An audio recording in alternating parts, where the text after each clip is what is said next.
Hey guys, this week's episode is being sponsored by Talkspace, the online therapy company that enables you to improve your mental health from anywhere at any time. You can get matched with a licensed therapist from over 2,000 choices and message them whenever you need to. There's no commutes, no judgments, all healing. And Lord knows we could use plenty of that. For a special offer for just our listeners, visit Talkspace.com/read and use code READ to get $30 off your first month and to show your support for the show. So Talkspace, therapy for how we live today. Go and get you some. Now let's move on. Hey guys, it's 2018 and we are out here focused on staying moisturized, resisting, and managing our finances, some of us for the very first time. The good people over at Turbo have a campaign called Real Money Talk, and they're focusing on breaking down the walls and secrecy and lies and shame around how we talk about money. Like I said, I know a lot of us may not have gotten the proper financial education growing up because it's hard to learn about money when you people don't have any. So things like, efficient budgeting and managing your credit the right way, how to treat your bank account, how not to treat your bank account, how to track your spending and saving. All that can be super foreign to a lot of us, but knowledge is power, and we are here to help with the dialogue about this. Check out the hashtag Real Money Talk and the website turborealmoneytalk.com to learn more. Also check them out on social at Intuit Turbo on Twitter and Instagram for more details. Go ahead and make those first steps towards getting your financial life together. It's time. Let them know we sent you, and let's start the show. Get into it.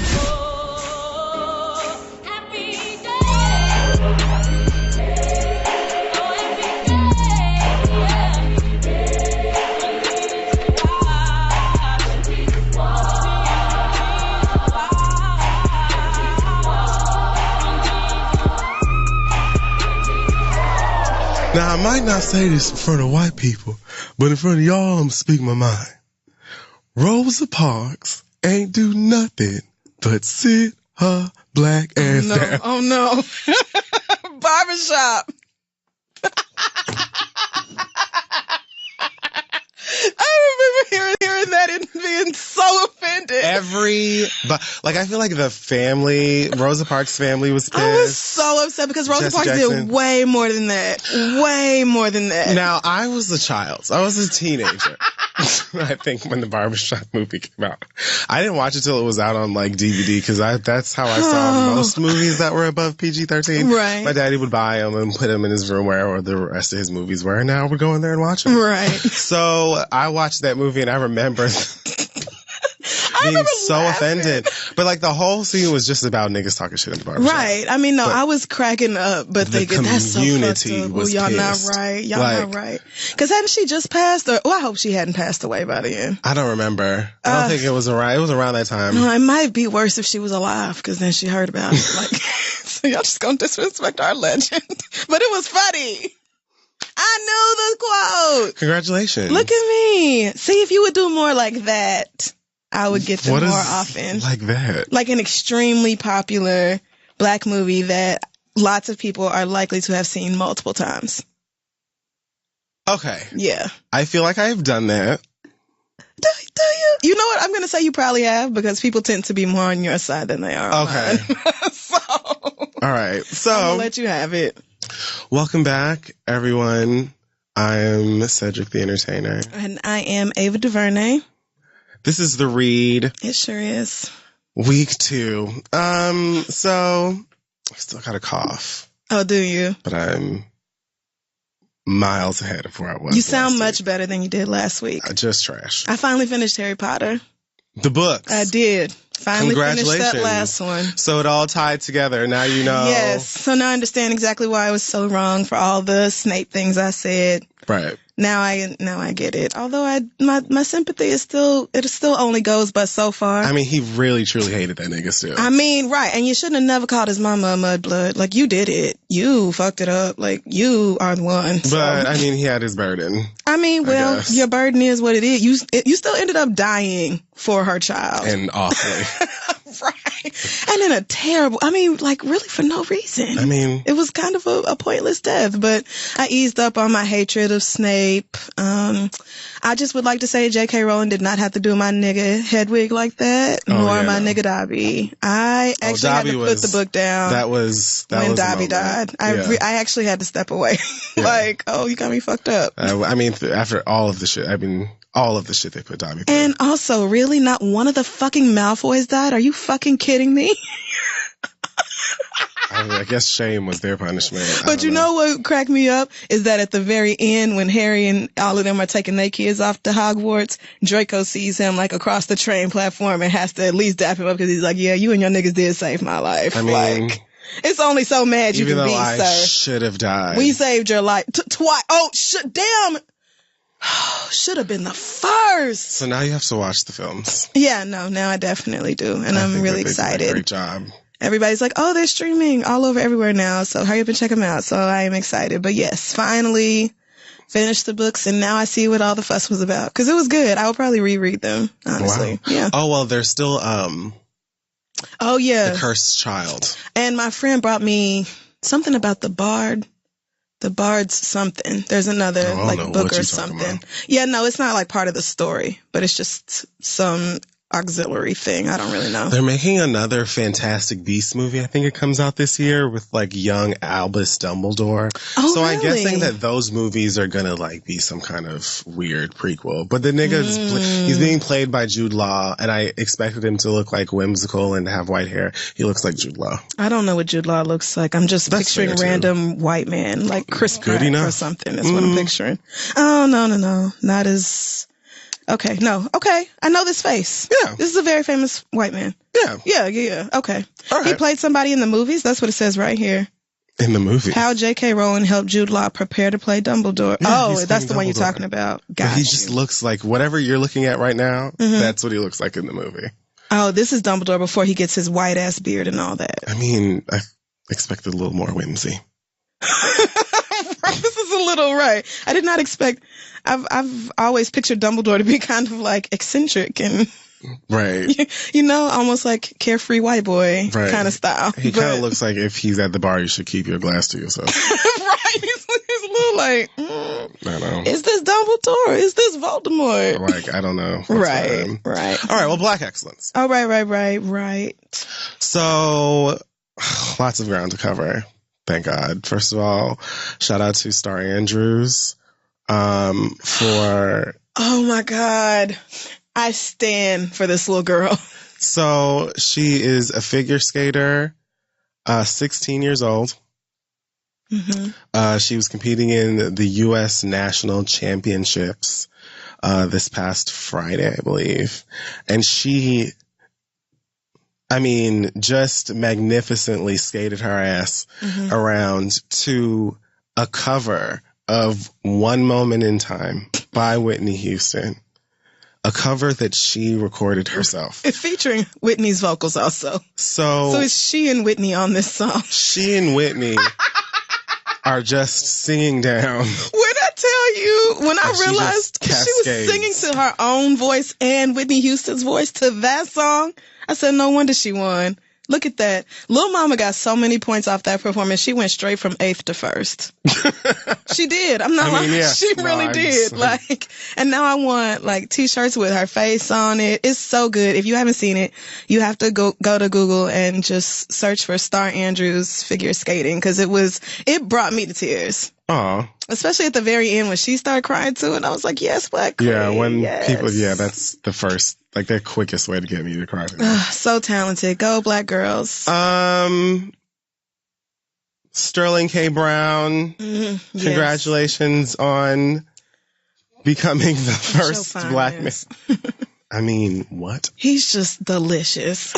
First Black man to ever win Best Performance by an Actor in a television series drama at the Golden Globes. Ridiculous that this is still a thing.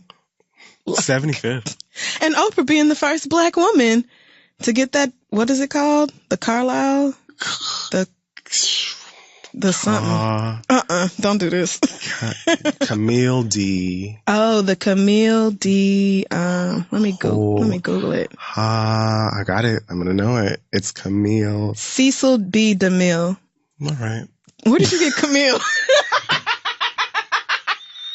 Are you fucking kidding me? I thought you were looking at it and you couldn't pronounce the last name. I was making a game out of it. I was trying to remember whoever's black. name that is. Whatever. So that person, also on Black Excellence, Oprah, for being the first Black woman to win this award, as well as that speech. Majestic ass speech that left your mouth on stage. And Right. also, I mean, amazing speech, very moving, clearly rehearsed, but it doesn't feel like it because it's Oprah. Because it's Oprah. So that's always a plus.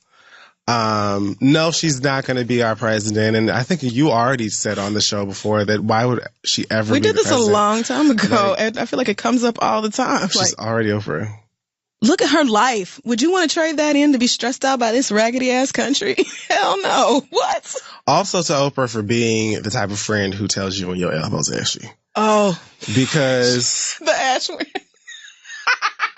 Gail was getting all dressed in her Time's Up black gown, all sparkly and things. Oh man. And Oprah saw them elbows and said, get them elbows. It's a little Ash Wednesday. got a little Ash Wednesday on the elbows. And like wouldn't drop it until somebody said, okay, I'm Like going it's to time- okay, go we're and gonna get grease some her up. cocoa Our butter bad. or whatever. Like, that is friendship. It is, because a real What a friend will woman. not let you go on the red carpet with ashy elbows. She will not let you be all in them official AP photos looking ashy. Also, Shout out speaking to of a real real friends, one. you know who I'm also putting on fucking Black Excellence this week? Brescia Webb. Brescia Webb was at the fucking, I don't know what kind of Golden Globes fancy ass VIP only after party this was, but Issa Rae was there too. Okay. Drake was DJing. So at some point, young Miss I don't know approaches who this DJ. is. She's I'm an looking actor. her up. Okay. And she approached Drake as he was DJing. I don't know if One Dance was playing, but she went up to him, I guess, and like asked for a dance or something like that. And it wasn't audible, but he clearly was like, no girl. Right. Well, I mean, was he in the middle of DJing? Yes. Like even when Issa Rae posted that video, like she was like feet maybe away from Right. him. And I was cracking up because the word she put over the video said Zaddy ZJing, and her friends were just like, Zaddy! Like they're just like I hyping love him up. it. He looks so crisp and great. Of course but he he didn't does. even look at the camera. Like he was DJing. Focused, right. And I appreciate that because that's what the fuck you're supposed to be doing. Making sure that the hits Yeah. are on point. He had something to do. Oh, I just found the video. So at some point, this young lady went up to him and asked him to dance. He shut her down. The face that she made in response to it was Ooh-wee. so cute. But then she posted, because of course they had this shit on the Shade Room. So she posted a follow-up video. I wouldn't have posted In the no gym. video. She's adorable. She posted a follow-up video in the gym with her and her friends talking about I what see happened. And just her attitude is so funny she's and so cute. laughing about it. Yeah. And her two homegirls in the background are like, that's right. He was just DJing. It's it's fine. He didn't want to be disturbed. There's nothing wrong with you. Right, no. It's not a personal thing, excited. Brescia. No, not at all. It's just, you were excited because it's Drake. He's much finer in person. First of all, you did what the fuck you were supposed to do, madam. Like, you saw Drake, music is on, you asked him to And dance. you reacted because you're attracted to appropriately, him. right. And Like, who isn't? you So- did what the fuck you were supposed to do. You, what? I probably would not have posted the video of me getting curved on the internet. I don't think but- she posted the video. Oh, okay. But it made its way on the internet Got somehow. you. And it was still cute and funny. You know, she's adorable. What? And I'm sure that he still sent her an apology DM that smelled I'm like sure he wasn't like, oh my God, no, you too ugly. for me to caramel talk and to. Virginia Black. And He probably sent her some flowers and chocolate and shit. Like, I my just bad, thought baby. the fact that you actually were close enough to Drake and asked him for a dance, Mm-hmm. My Hero, as well as that adorable ass video, which are best friends, obviously. Well, she's like, I will ask whoever I want for a dance. And they were like, damn right. Absolutely. Right. You do, that is friends friendship. should be, yes, supporting you. If you don't have that, Because, I mean, reevaluate. you're right. Your people should definitely encourage you to shoot your shot when you around fucking Drake. Duh. Like, you didn't do anything wrong, girl. The rest of us would have done it also.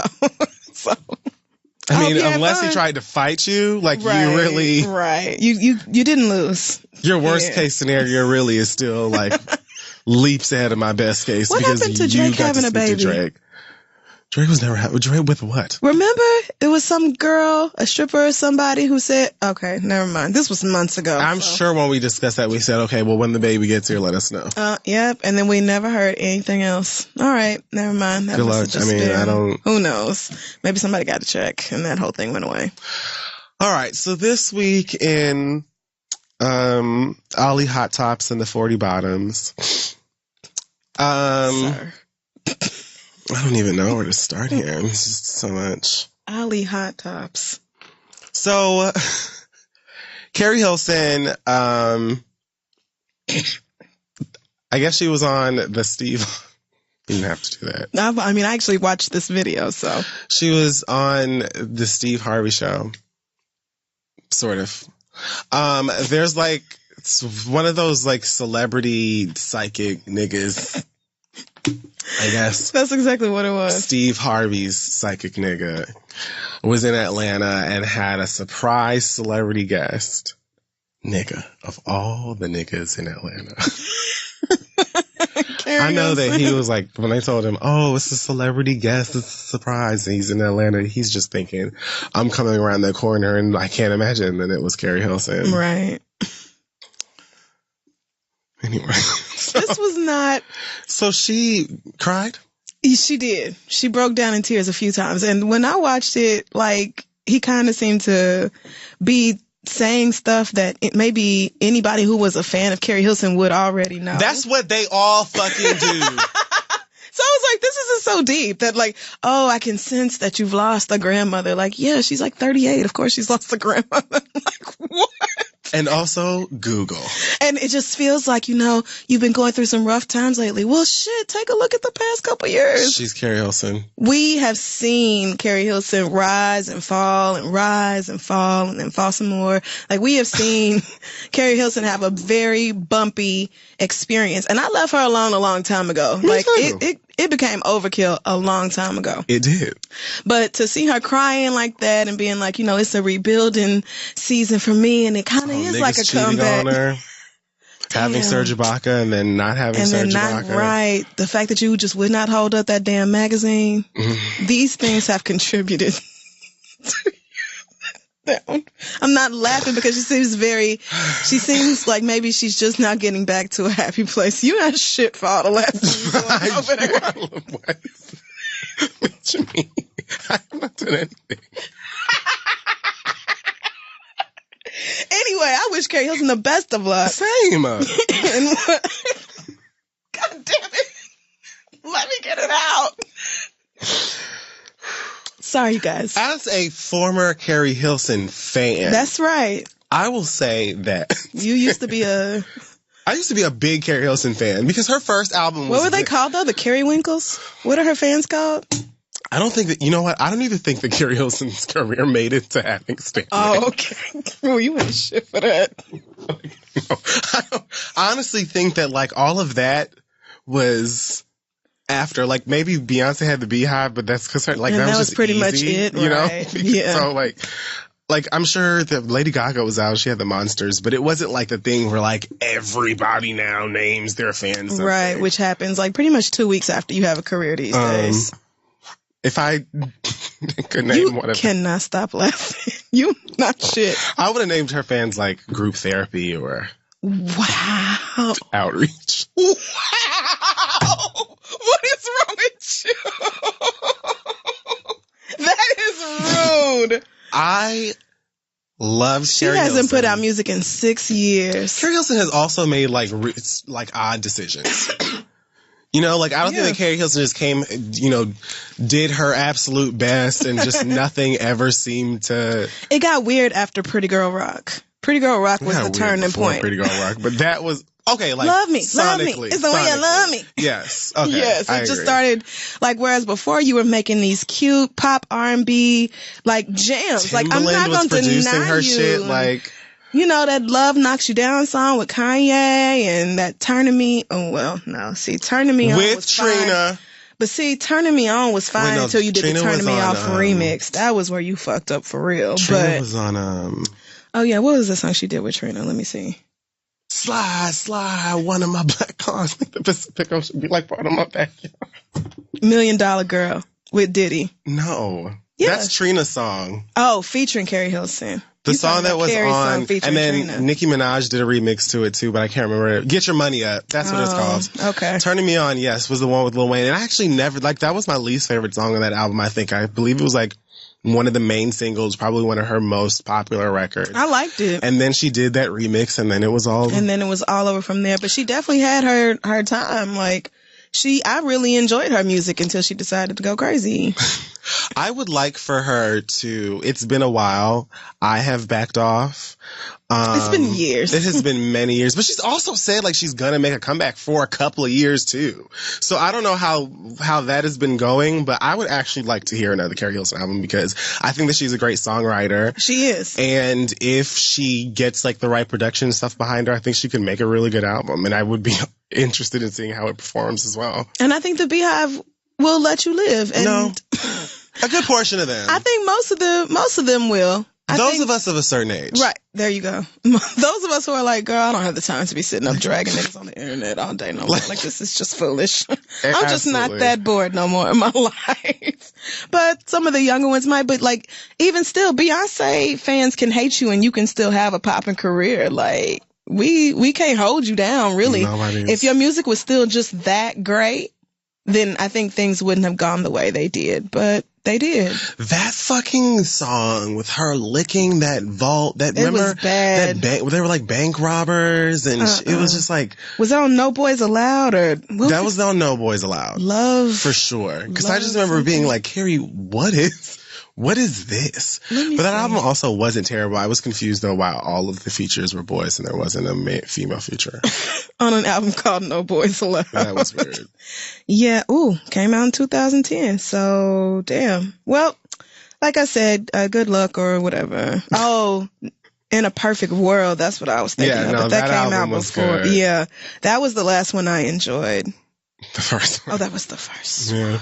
That was. Sorry. And I mean, if we could go there, if you want to be petty, we could count Blackout by Britney Spears. Ooh, now that's a damn good album. That is essentially a collaborative album. Wow. Like, that's like. And it's perfect. I love Blackout, so. You can literally hear Carrie Hilson singing on that album. Okay. Well, you know what? So, like I said, the best of that too. All the new things to I'd love to see her make a solid comeback. But when I saw her on the Steve Harvey show doing a segment, and not even on the like being the guest, right?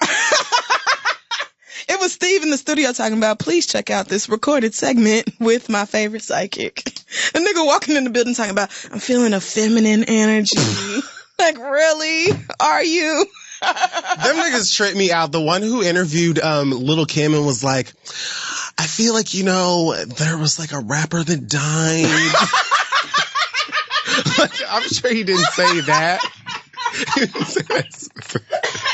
But like everything, I watched it. Everything he said to her was like shit anybody would know about Lil' Kim. He was like, oh, I'm seeing cakes, like somebody's celebrating you. And she's like, yeah, my birthday is tomorrow. I'm like, who can't get on Google and find that out? I just don't buy it. I'm sorry. I don't even feel like psychics aren't all like I believe in it to an extent, but I just kind of feel like a lot of this shit that I'll be watching, I'd be like, anybody with like a Facebook account they haven't used in years would know this. It would be the whole time I was waiting for him to say something that I could not personally find like on Google. Like, there's nothing here that anybody who wasn't a Carrie Hilson fan probably doesn't already know. You could not have internet access and somebody be like, Carrie Hilson, you've been troubled. Like, I feel like it's been a rocky road for you. Turmoil lately. Maybe you've been sad some days. Like, yeah, she lost Serge Ibaka's dick. Who wouldn't be sad? All right, next. Where do I want to go with this? Oh, do you want to talk about Amber Rose is apparently working on her own candy factory. Whoa, I was so scared you was going to say album. A candy factory. Okay. Or candy coated. What is that? What is No. bedroom candy? She's working on her own sex toy line. Yes. That is not the same as a candy factory. I was trying to think of whatever candy shit I is thought she was going to have like a line of ass lollipops and shit like Probably that. that too. You can use that in the bedroom. It's a great way to get a yeast infection. I feel like it is. It definitely is. Keep sugar out the bedroom. I know little to nothing about the vagina. Ought not do but that. I feel like you shouldn't. Do not put Candy's sugar the one in talking a vagina. about. You get some sugar and it makes it sticky, and then you put it blah blah blah. What? Candy said that on like the first or second season of her being on Atlanta. You don't remember that? I know every gynecologist in Atlanta was like, "Bitch, are you crazy?" Mimi was like, "I'm not putting no sugar, corn syrup, none of those products. Milk. None of that. That's a great way to get some condensed milk coming out your vagina. Ew, gross. When I tell you that I'm sitting there with my lack of pussy knowledge, looking at the candy, that seems wrong. Like that seems like the wrong thing to do. It is. It sounds like something that honestly, it sounds like hood rat folklore that they just kind of pass around to you and your friends till somebody eventually finds out to do better. So I'm reading on Rhymes with Snitch that she has filed trademarks for sex toys and entertainment services. Paige Zix wrote Amber Rose and Mother. That's the name of her company. Okay.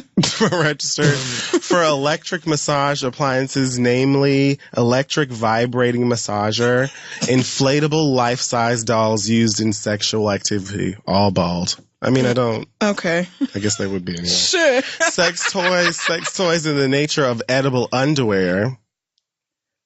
Probably just these. Every kind of sex toy you could think of. Artificial penises, enlargeners. Dildos, okay. Enlargeners. Oh, like a penis pump? I just said that word wrong. Yes.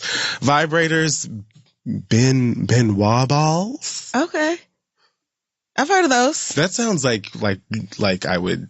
It sounds delicious. It sounds like something you can order. Like a foreign at dish like a Thai restaurant. Yeah. And I'm like, this is the Benoit balls. Okay. With a little peanut sauce on top. Right. Yes. No, I think one goes in your butt and the other one goes in your. Okay. If you have another hole. You know what? 2018. I don't really know. Set it up, mother. Send me the link. No, I'm not buying any sex toys from Amber Rose. But this seems, right on. It's on brand. On brand, yes. Definitely is. Much more so than a line of candy. Or a television show. Or an album. So I'm just so glad that that's not it. This is smart. So good for you. Yeah. Did you see Mariah Carey put out tea merchandise? What? If you go to Mariah's, I already bought my t-shirt and a coffee mug. There's a t-shirt of Mariah with a picture of her drinking tea with hashtag got my tea or something like that. Did you see her tweet at the Golden Globes? I heard there would be tea here or something like that. Yes. It's her thing now. Mariah Carey is simply being rich and having fun. And once you get into it, right. You will have fun too. Once you just decide to go along on Mariah's ride, then it's nothing but joy the whole time. It's a blast. There's a t-shirt that's in color and one that's in black and white. And I got the one in color and the coffee cup. I have to get the mug. If there are any left, I'm buying this. I'm sure there are. Once we take a break. But yeah. I was told there would be tea. The caption says, "Lambs know the struggle." Her black ass. Treat yourself with the "I was told there would be tea" mug. Please note this will be printed on demand. Oh, see, so you can definitely order it. $20. I'm getting one, Mariah. No, you have to. You have to do it. I'm buying it. I'm probably going to get this fucking shirt too. I love her. Oh my goodness. The gays are going to you should just have this. Even if you don't see it. This fucking shirt that says "I was told there would be tea" with a teacup on it. Yeah. That's just it's just a good shirt. A general lifestyle statement. She's smart. Her people are smart. They do that together fast, and now it's up, and we'll just go ahead and pay for Monroe's pedicures, I guess. I mean, for 2018. Duh. Because I definitely already gave Mariah my money. What else is going on here? So, Cardi B's nigga still cheating on her. All right. Well, all the same things I said last week, I mean them this week. I feel no differently about it. The only thing is she keeps talking about it. Yeah. Like we said, she's not used to just letting people talk and just letting that be that. Like, she still wants niggas to shut up. But it's like, at this point, you are so famous and so poppin' right now that people are not going to shut up. They are just going to constantly be in your Twitter mentions and in your Instagram comments with their opinions about your life. So you kind of have to adjust to the fame, not the other way around. It seems like at this point she's going through it, and she's like, from whatever I saw that she tweeted about, it's her decision to make and blah, blah, blah. Like she's, I guess, still deciding whether or not she wants to leave this nigga. And I just feel like Cardi B, she ain't just leaving nobody. Right. Cardi B, know that if you want to stay with your cheating ass nigga, you will be in plenty of company. Yeah. Most of these girls, to be honest. Including the ones talking about you, are typing that hate right next to the nigga that's cheating on them all the time. Or, in fact, not next to the nigga because he's currently cheating on the bitch. Like, but when he come back, right, I'll be right next to a nigga lying to me right now, girl. The only difference is that you can buy yourself nice things. Right. Like Quad, when she took Toy's ass down to that motherfucking, that car dealership. Oh my God. And bought that G-Wagon. Oh my God, yes. I was like, oh, this is what we doing? Married to Medicine, we're pulling over just briefly. Oh, that's my show. It is so good. It is. Like, just all around, it is like a solid. I'm really mad at this Friday night bullshit. Show. They need to quit playing with that. Like, please do not play Married to Medicine like that. Put them right back on Sundays. Honestly, they should be on before Atlanta Housewives, but I will settle for being right after. But I'm okay with it. do not try to kill Married to Medicine, Andy, because it is one of your best projects. Please, like, it really is. It's got all the mess and the shade of all of the other ones, but you also get to see these black women really, like, exercising in their profession as fucking doctors. Right. You get to see them like do procedures and sit down with their patients of all different kinds, and like that balanced with the mess and the fact that I feel like these women actually speak to each other and are friends off camera. Right. It is a solid reality show. It really is. Thank you. It's not just people who want to be famous that are just going to do and say whatever they can. It feels the least scripted out of most of the reality shows that Any of the ones I watch, I feel like they, set up events for them to be there, but the conversation is enforced, the dialogue is real, the hate is real. Heavenly's ass. I go back and forth between like loving Heavenly and being like, I swear I wish I could just like slap the shit out of her. She's one of those people who just has really like a really rough exterior, and I feel like she feels like a lot of the stuff that she says is not. She's either testing new people or she's saying it from like a place where she's not trying to be like mean or malicious or whatever. You have to be like when she said that though. shit. Exactly. That's the thing.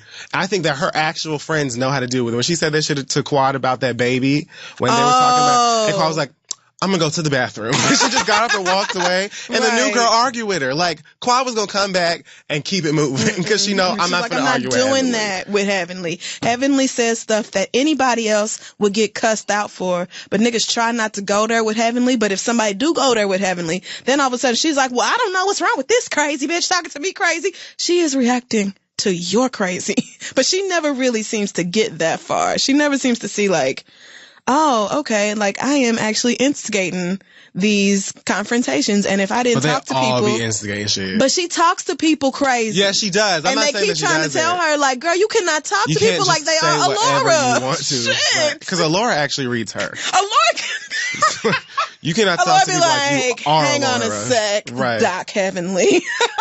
Because you over here bullshitting, and I will just go get my daddy.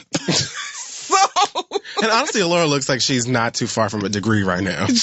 You know what? I truly believe she's so smart, but like, if she doesn't, she's going to pick up some of her mother's more negative characteristics if they don't nip that in the bud soon. So all this Jesus and she be talking about and hooting and hollering about the Lord working on her, and she too holy to even go into a voodoo shop is making her spirit nervous and all this. She went in there, but that homegirl was talking about bringing stuff back and praying over, and I was like, you know what? I agree. Like, I was just, that's the line for me as well. But like, Heavenly might be the least not do that. Yes, like the way you act and all this versus the way you talk about Jesus, but like your walk don't reflect it.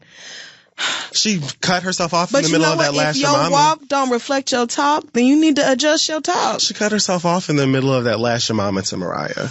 Okay, you don't get points for that. She does not get points for that. She talked to Contessa crazy. She wouldn't call her Contessa. She kept calling her Contessa, like, good and damn well. That lady name is funny. No, it's See? That's what I'm saying. I don't like her. It's a back and forth with Heavenly where you like, sometimes Did you see that? it's funny or whatever, and then sometimes you're like, girl, you too old to be acting like this. That party that she threw for Miss Renee who left. What? Contestant. Did you see the last episode? Oh, no. Okay, never mind. Damn. Let me be Okay, yeah, quiet. no, don't ruin it. Anyway, so. Oh, no, I started watching it, but I didn't finish. Okay. It. All right. The party was a mess. Next on, so Cardi B, good luck with all of. Do you want to discuss your friend's new video and song? Do I have a friend with a new video and song? We're talking about Cardi B and Bruno Mars. Isn't it so cute, you guys? It was so adorable. I love Cardi's verse on it. I love the fact that it was a big, paying respect and homage to In Living Color moment, which was obvious from the very beginning. I can't believe anybody was confused about that. But then the fact that they made it super clear at the end. Right, like when they did the whole bit with the paint and all of that stuff, I was like, oh shit, In Living Color. But I didn't expect for him to break out the whole set. Right. And have fly girls and shit. Fly niggas and all that. I really enjoyed the video. I thought it was perfect for the song because Finesse does sound so much like very 90s. That 90s type of era sort of thing. So I really enjoyed it. And I love Cardi's verse on it. So I know how you feel about Bruno. I don't know. I like, Eddie Winslow, Bruno more than Jerome. You can't just say a nice thing. You can't just say a nice thing. It's easier on the palate for me. You like Cross Colors Eddie Winslow. That's way better. Carl Kanai. Jump. Like I can do that. Like the rest of that, I can get, and it still is so gimmicky to me that it's kind of hard to enjoy, but I really liked the song and I do like the video a lot. And it made me actually finish his album. Wow. Look at that. But I still can't. So you didn't enjoy the album then? No, the thing is, I listened to 24 Karat Magic the first time. I think I probably stopped at Finesse. Okay. And it was like, I don't hear it. Because to me, it's like, I can recognize it as good music because it obviously is sung well and produced very well and nostalgic and all of that. Right. But after a while, it just sounded like somebody is selling, like, karaoke. I mean, it's literally only 9 tracks, but it's fine. I'm taking this from you because this is like the nicest thing I've ever heard you say about Bruno Mars. So this is great. I want all of you to have a good time. You didn't like Cardi's verse? I thought it was so fun and cute. What? I didn't say I didn't like it. Oh. I liked the song. All of it. Okay. The whole song. I purchased the remix. It's really cute. I love the video. I love what Cardi did with it. I thought that she looked so fucking cute in that video. She did. It was like... She looked really adorable. Ridiculous. She was just so cute. But throw some perm on your attitude. Girl, you better relax. Shut up. What? Let me show you what you got to do. 50 Cent is promoting a new film called Den of Thieves No. Okay. No. Because what did he do? Say something dumb? I'm sure that was it. Dumb and petty. Gerard Butler is in it. O'Shea Jackson Jr. is in it. Okay. He's a cute one. All of my things. He can have all of my things. Oh, yeah. He does fit right in with your type, don't he? Mm. Not the shoulder shimmy. Cute. Anyway, so 50 Cent was on fucking The Breakfast Club. Charlamagne asked him why he's always calling Diddy gay. And I'm so tired of homophobic niggas. He said that there was a time where Puff said that he was going to take 50 shopping. And he took offense to it. And then he just says fruity shit all of the time and doesn't know that he's saying. Fruity is the word he used. Yeah, no, I know. Just him being petty also, it's almost like how Mariah is rich and has fun, like the evil version of that. Right. His fun is mean-spirited. It's petty. Right.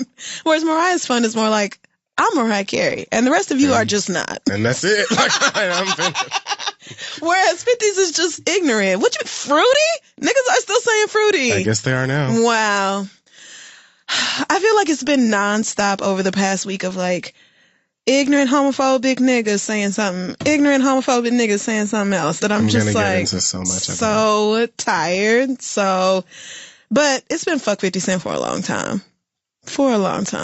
I haven't like given a fuck about him sincerely in years. So that's at this point I'm like, oh really? He said something stupid. He called Diddy fruity because he said let's hang out. Let's go to the mall. Really? That's gay? He didn't say, oh, let's put, each other's dicks in each other. We didn't that didn't come up. It was just let's hang out and be friends. And that was homosexual to you. Okay. All right, nigga. Too much time in jail, I guess. Where else are we going here? Cardi B, Bruno Mars, and SZA to perform at the 2018 Grammy Awards. Yes, SZA do Broken Clocks for me and Obama. Obama said that's his song. That is my song as well, Ooh, Obama. Me too. I'd be in the living room going in. Garden's my favorite. I can't. Mine is definitely Broken Clocks and The Weeknd. When she said you're gonna make me late to work again, I just felt like, what a mood. What a mood.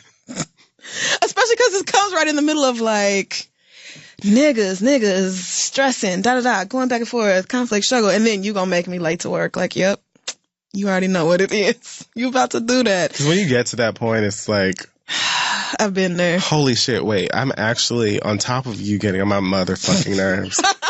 I'm about to be late to work. I'm just so glad me and the real president of the United States have that in common, that we just love it. 50 Cent also threatened. No, there can't be more Joe 50 Cent. Budden? What? Oh, God. Oh, I don't care about this. Okay, never mind. Fuck her. America's Top Model is back. Okay. And, do you want to talk about Genuine? What Genuine do? So Genuine is on Celebrity Big Brother, I guess in the UK? Yeah, I don't think that airs in America, does it? You know what? I don't think it's an American it does. show. Okay. So, oh God, hold on. Let me make sure that I'm going to say this person's name right. Okay. So, one of the cast members on the show is a woman named India Willoughby. Okay. India is trans. So, at some point in the during the taping, oh no, they were. Please no. They were. I mean, it's not funny. They were having a discussion of how difficult it can be for women like her to date as transgender women because men. Niggas, right. So, right. Genuine is sitting right next to her. I want to say, is this Courtney Act that is also on here? So they're having this whole discussion. Genuine looks as lost as anybody. Like this is the first time he's heard about transgender people. Just trying to figure out what is going on in this conversation. Oh Lord. But at some point, India says to him, you're attracted to women, right? I am a woman. Therefore, in theory, at least, I'm paraphrasing. Right. You would date me, right? Or something. And he half-ass followed what she was saying or whatever. And then she kind of reached around him at one point and she's like, so let's have a kiss then. And he turned. Oh Lord. So she literally was like, let's kiss. Now here's the thing. I feel like just from me watching it, that she was attempting to prove a point when she did that. I don't think that she really intended to kiss him or wanted for him to kiss her. I think that she was simply trying to express the frustration and the struggle in the dating world as a trans woman. Right. And the ignorance behind a lot of it. And I believe Courtney Act was the one who said something, basically saying that men look, cisgender dumbass heterosexual men look at transgender women as men and that they're gay for being or possibly gay for being attracted to a trans woman and I would never because I'm not gay, although that is not even almost how that works. Right. And so, again, as this is going on, you can see the clocks, slowly turning And Genuine said, and I'm looking at him and I was like, at least he's listening, because for me, I don't want to villainize Genuine in this situation or whatever, but at the same time, I was appreciative of the moment because I want for more people, black, white, male, female, gay, straight, trans, whatever, to listen to these conversations and how they work. You know what I'm saying? So that before you come out on the other side of it, just because niggas will jump to being defensive immediately without hearing what the transgender person actually has to say. Right. So I get that. So now people are mad at Genuine. Okay, I was about to say, so what happened as a result of her being like, let's have a kiss, and him being like, ooh, no, just kidding. She was obviously like hurt by it. Really? And, like, but again, I don't think because Genuine rejected her. I think that it was more of like a frustration in the moment of how. But who just kisses random women? But I mean, I get it. Like what I'm saying. Like I probably would not have kiss a random person just to make their point, because I don't just kiss people. Like, I'm not just gonna do that. Even if I see a nigga that I'm attracted to and he was like, come on, let's kiss, I would be like, nigga, like, wait, hold on a second, what? bro. I don't know you. Like, maybe I had questions I wanted to ask you first. But again, personally, I feel like it wasn't about I want to kiss you and you don't want to kiss me and I'm so hurt. It was more of like, I'm trying to prove a point that you're not even comfortable with me having my arm around you like this, but you're attracted to women. I am a woman, but this trans thing is right. So just kind of bringing awareness, like the feeling, that uncomfortable feeling is what you need to sit with and unpack. Like, why do you feel that way? I just want from people to like, because it's almost certainly internalized homophobia. Definitely. It's almost certainly. And you know why? Because I've lived the majority of my life in Miami, Florida. I've been to the beach and other places and see you niggas pushing up on the girls. Well, and then when you find out that they're trans, you mad at them. Nigga, I'm minding my business. Walking in my new shoes and looking sickening. You're attracted to me because you're attracted to women. I'm a woman. Right. This is the female form, bitch. It just so happens that this is another part of what my life is or what my journey has been. Right. And it's like, before you just say, well, I'm not attracted to trans women, but I'm attracted to women or whatever, figure out what that means, or at least be open to having like the conversation and actually digesting the stuff. Because I myself am still trying to figure out a lot of the shit. You know what I'm saying? Right. I think a lot of people are, and it's okay to say that. But if you have questions, it's important to ask questions respectfully and with as little ignorance as possible, because people do not want to have to constantly defend themselves. And niggas will throw questions at you in a hateful, terrible way and be like, well, I'm just trying to learn. And it's like, but you're trying to learn from a real human being. And people get tired of constantly having to defend themselves. And you would think niggas would understand that, because we are always tired of having to justify our humanity to white people, but we act like we can't understand that very basic thing. So I definitely see what you're saying. I feel for her with the whole, like, the kiss thing, because I would hate for her to feel like, you know, rejected for being trans, especially when they were having this whole conversation about how hard it is to date while being trans.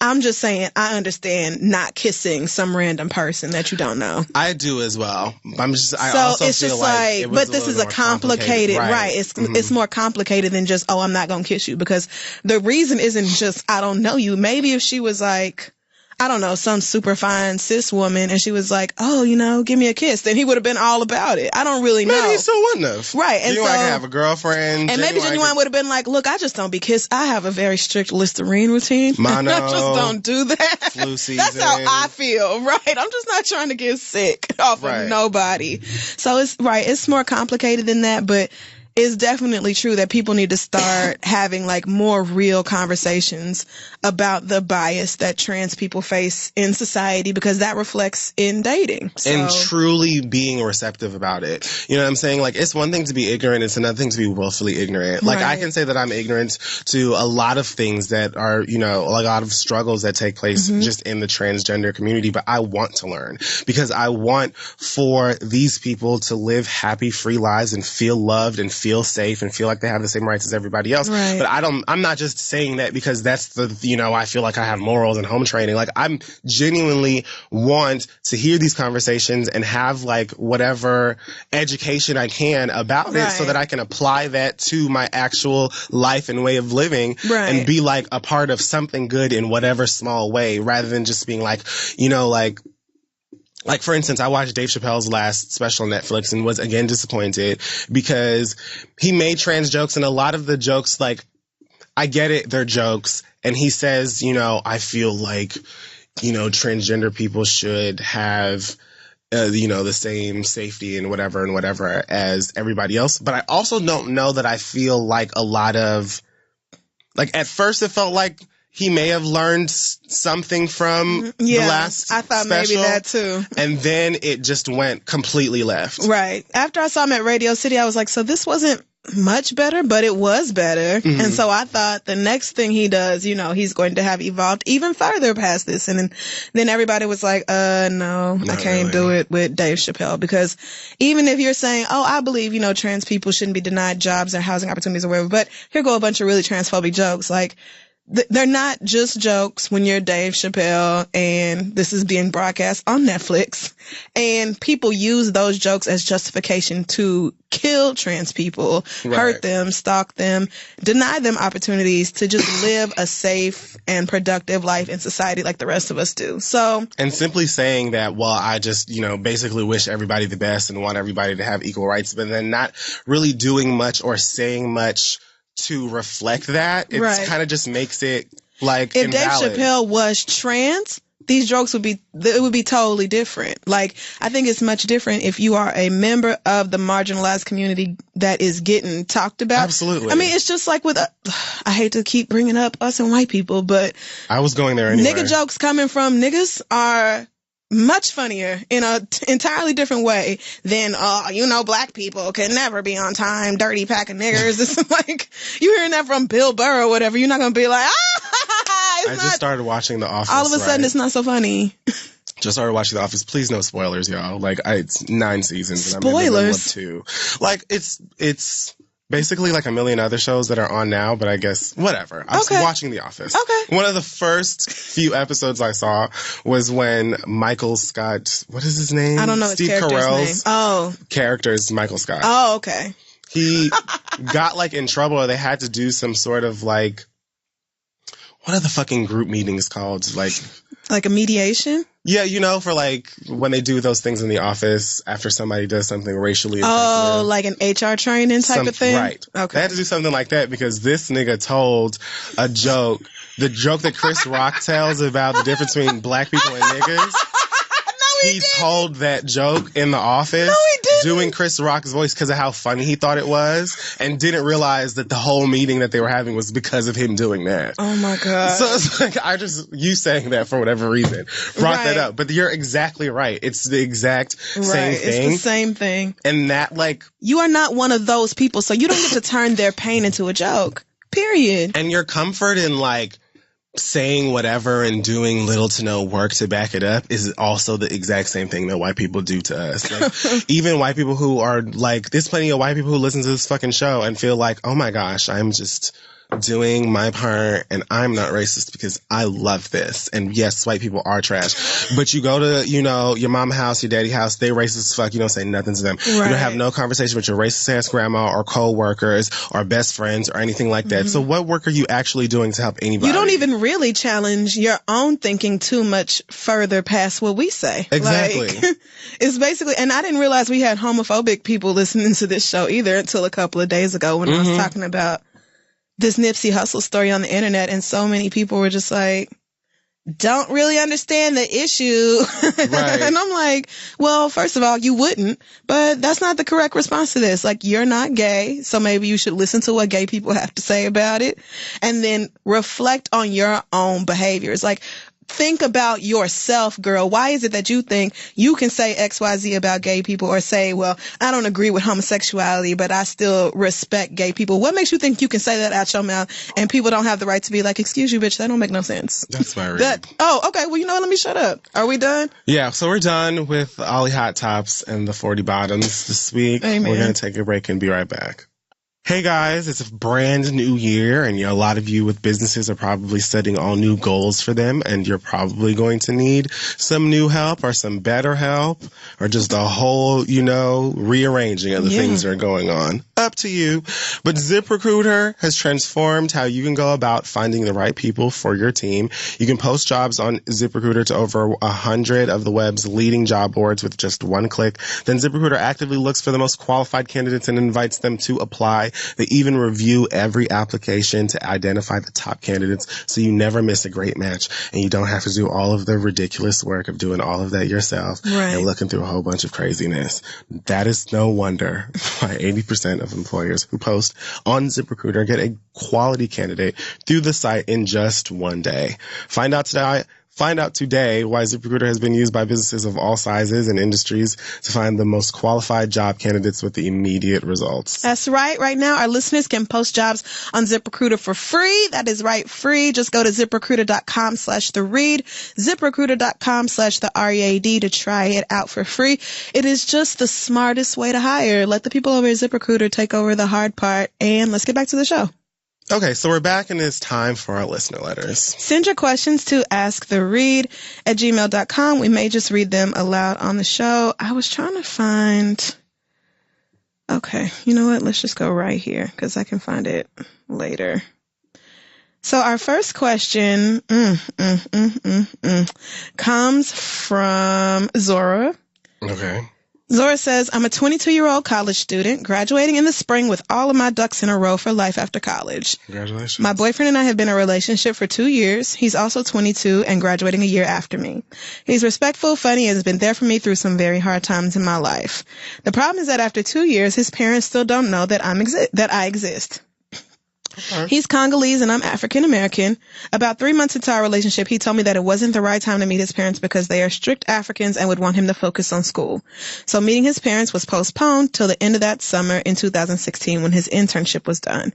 He has already met my mama, sister, niece, nephews, and cousins by the time a year rolled around. In my mind, if a man doesn't introduce you to his parents, then that's a sign that he doesn't take the relationship seriously. And it didn't help with my mama constantly saying that Africans think they're better than Black Americans. Jeez. And having her pressure me about whether I've met his parents. I've always had to lie about that. I know I'm only 22, but I'm not in a relationship just for fun. I see it as a possibility to result in marriage without meeting his parents or having their approval. Even getting to this point is impossible.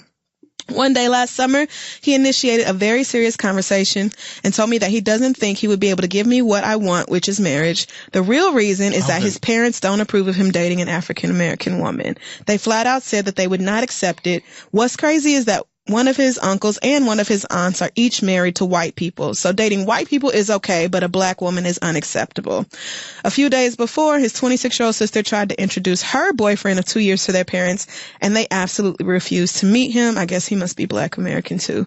It became a huge argument with the parents, having all the aunties try to call and talk the sister out of it. At this point, I'm furious as how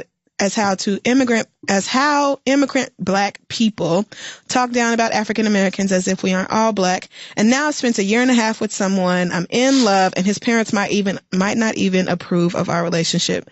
He said he's been trying to wake them up and change their opinions, but still they don't see it for him dating me. We made a timeline to solely introduce me to his parents by the end of 2017 as a friend, but it's 2018 and that clearly didn't happen.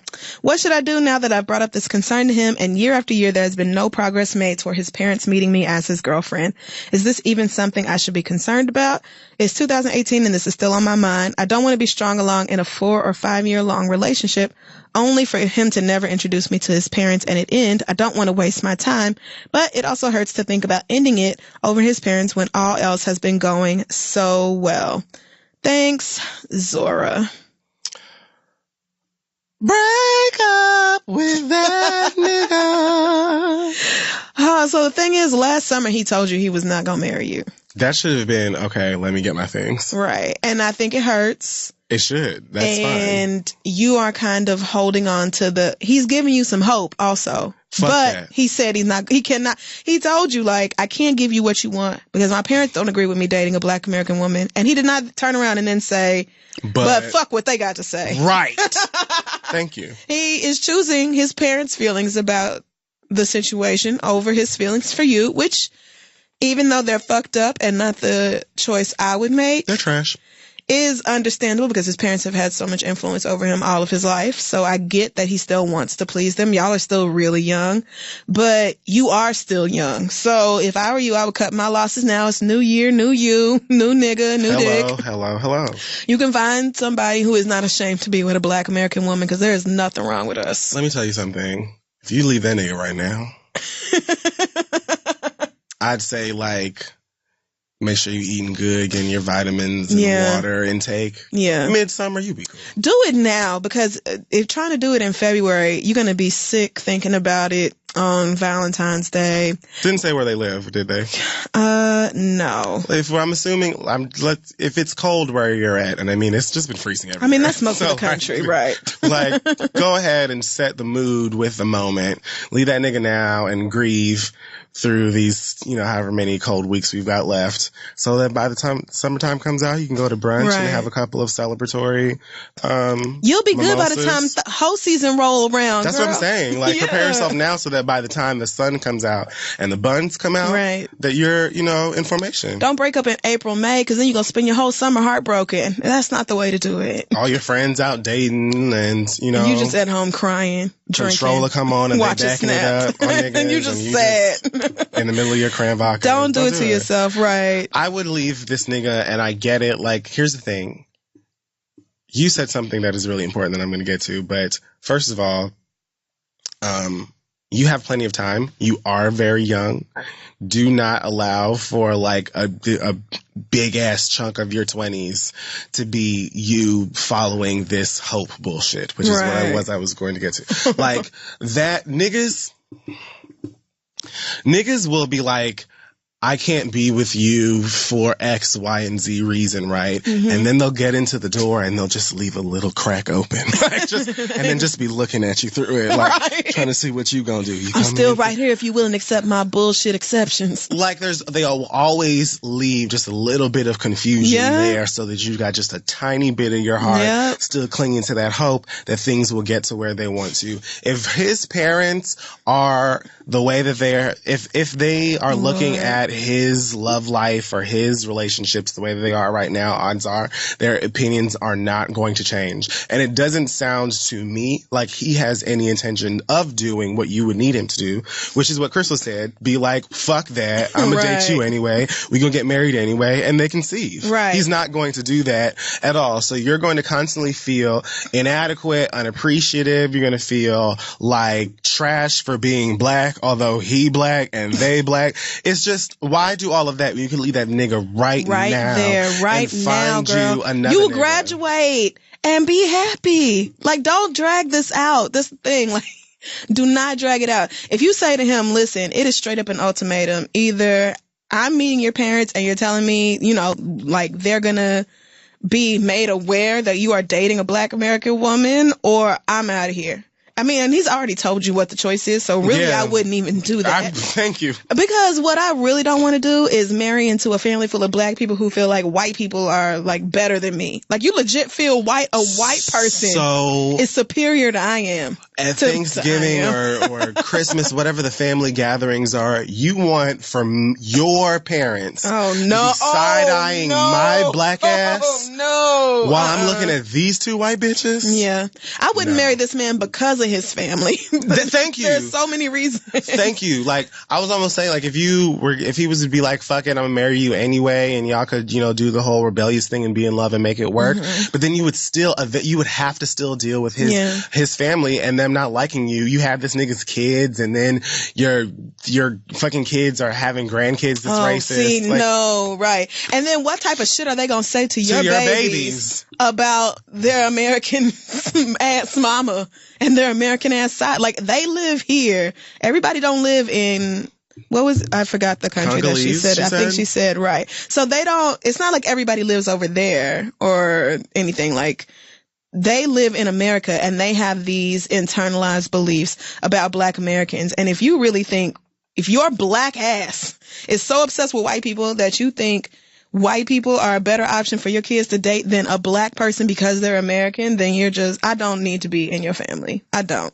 So if I were you, I would save myself that heartache also. Because who wants to fight with your in-laws all your life? Look. Hell no. Think of a breakup like going bungee jumping or some other like fun, like a roller coaster or something. Like, it's just, you just got to get over that first time. Yeah. Just jump. I don't believe in that. You marrying somebody and you got to marry their family and deal with their mama's dumb shit. Child. When you can find a nigga who's not aggravated and doesn't have aggravating parents. And, listen, and if your daddy is annoying and ignorant and a dumbass and says something stupid or crazy or disrespectful to me, he's getting it right back. Your mama too. And your sisters and brothers and aunties can all get it as well. Every single one of them. I'm going to cuss out everybody but the dog before I leave. I'm coming to every family event in sweats and fucking sneakers. See, right. I can't do that. I can't do it. I'm not going to be arguing with my in-laws all my life. Your mama can get the fuck out my face. At Easter dinner in a tracksuit. Fuck out of here. Because I just never know if I'm going to have to clock one of y'all square between. Yes, I do have a blade behind my ear. And what would you like to make about it? Because I'm one of them black Americans. Because I'm one of them ghetto black Americans. Do. Us niggers. How dare y'all? Them white people you love so much is looking at you the same way they looking at us. Just so you know. Anyway, let's move on. Good luck to you, Zora, girl, because I just could not. Leave him. Our next question comes from Danielle. She says, my fiance and I have been together for 4 years and are currently living separately while I finish school. We plan on moving in together this year, but we have a problem. I'm an animal lover and I decided that I want to get a snake, but he doesn't want me to. He never, your face. He never expressed any disdain for snakes in the past, but when I brought it up, he all of a sudden can't stand them. I have done extensive research on snakes, and they are pretty perfect pets with a bad reputation. I know it's not an extreme fear of his because he's been around one before, but for some reason he doesn't like them. He's brought up many concerns that I've shut down with facts, but he just can't get over it. He wouldn't even have to look at the snake if he doesn't want to. The thing that bothers me the most is that he isn't even open to me getting one. I wouldn't just go out and buy one without him being on board because it will be our place together, and I value our relationship, but this is frustrating. This would make me happy, and he should want that, right? Should I just give up on my dream of owning a snake? Do you think there's any way of convincing him? I thought this was so cute because there could be a million great reasons to have a snake for a pet, and I still would not allow one in my home. Hello. Like, girl, I'm so sorry. I'm with your boyfriend on this. I don't give a fuck. Hell fucking no. Let me tell you something. I come from a family that I feel honestly blessed that I was Americanized enough that they allowed, like, maybe my third dog to live in the house with us. Oh, wow. I never got that opportunity. Like, my dogs both lived outside. Outdoor. The first two dogs that I had lived outside. And my first dog actually died because my grandmother, like, it was an accident.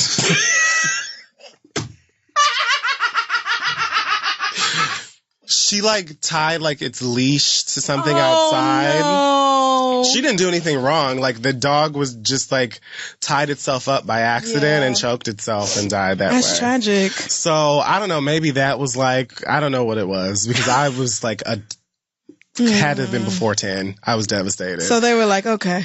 So maybe, like, the next one. We won't do that again. So I just wanted to say that with that being the stock that I come from, I still don't believe in much past a dog or cat being in my house. Yeah, no, I really don't. Things in cages are okay as far as like fish. Fish are fine. I'm done. So. I'm trying to think of something else. Maybe, are there fun birds? You know what? Maybe a bird. No, there aren't any fun birds. My little brother had a cockatiel, I think that they were. Okay. I hated that bitch. Just talkative. Oh my, every fucking day sounded like Jumanji. Yeah. Shut up. Just be quiet. I'm sorry, girl. I cannot have a snake. My friend Shamika had such a fear of snakes that she got this magazine one time, 17 or Glamour or something like that, and she was scrolling through it, and some advertiser had a snake in their ad, and she was like, whoa, and ripped the page out. And then she's reading it some more, and there's another snake in another ad, and she threw the whole magazine away. I don't like serpents. She was like, this magazine. I don't know what's wrong with them. But this April 2008 issue, but this is trash. They're like kids and motherfuckers would be like, oh, I want a tarantula. What the fuck is wrong with you? Oh, I don't think so. Like, nothing that can get out and then come slide all over my face while I'm asleep. Candace had a snake. See? Candace had a snake. I feel like the snake's name was Brody. And how does were they like friends? Did she take it out and like pet it? And like played with it and took pictures. You can play with a snake? Can you train it to do stuff? I mean, I don't know, but like she would like hold it and wrap it around her arm. No, I can't. And I feel like we went over to her house one time and she was like, I don't know where he went. Like he's not in the cage. I can only handle garden snakes. What the fuck you mean he's not in the cage and you have not seen him? Oh no. Excuse me, bitch. So I'm gonna leave. Right? Like, let me know when you've locked him back up. When you're ready to burn this place down, call me back. Because when I tell you I'm setting my place on fire, right? Bitch, please. So I am so sorry, girl. It. I cannot be. I hate to be on a man's side, but a snake is not coming in my house. You and Animal Planet probably have all of the facts right and ready, and there's nothing wrong with it. Oh, yeah, she said she looked it all up. The best kind to keep, what they need, their temperament, their maintenance. Right, because, they make you think of nothing but scary, negative things. They're serpents. And, right, Slytherin and all that. Satan. You just don't think good things when you see snakes. Taylor Swift. I don't even like seeing snakes in games. I don't like them anywhere. But in my home where I pay rent, so you want me to let a snake live in my house for free? No, I don't think so. It won't happen. Maybe if that snake had a job. Maybe. But no, a snake can't live in my house for free. The answer's no. I really wish that we could give you There probably is a way of convincing him, but I wouldn't know it. I would be on his side. I'm drawing a blank. I don't have anything for you. Woo, all right. I simply agree with him. Yeah, I can't do it. So I can see me being in a relationship too and getting fact after fact and just looking right back at you like, that's You know fine. what? I love facts. I'm so excited to learn all these facts. I could have watched Animal Planet, but you're right here in front of my face, and that's even better. I love the Planet Earth series. I just am not doing it. Yeah, I will watch all the documentaries about the rainforest that you want. That's cool.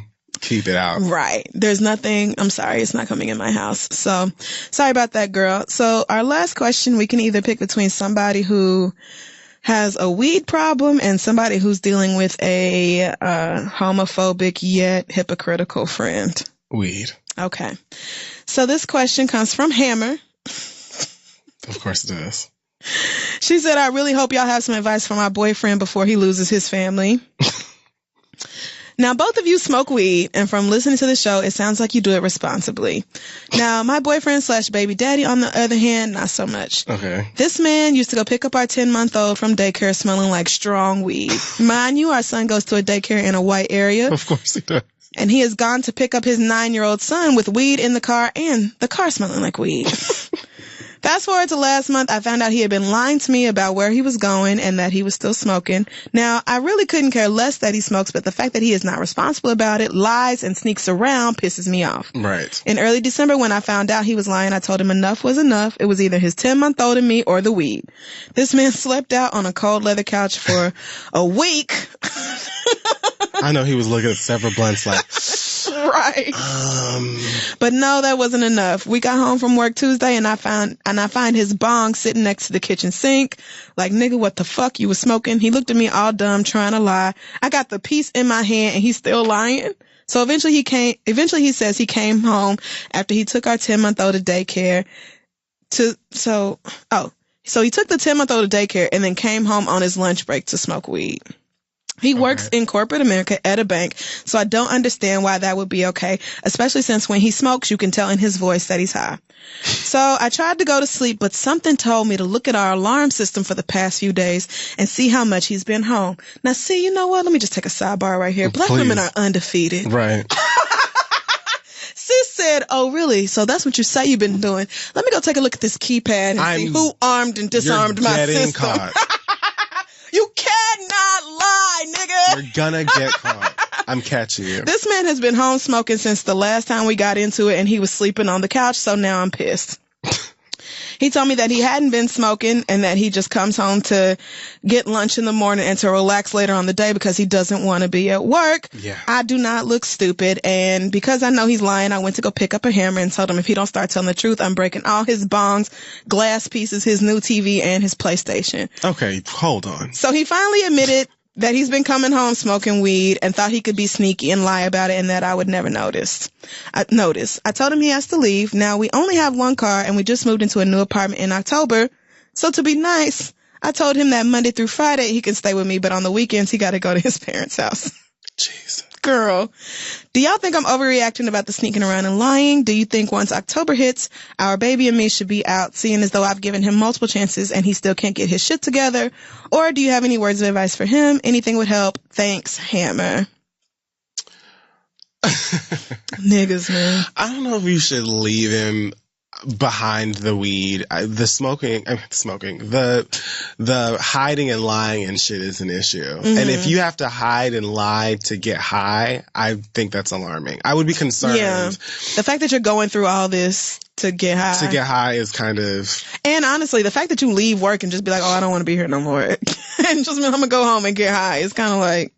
Now, I understand 100% the desire to walk out of a workplace and just go smoke weed instead.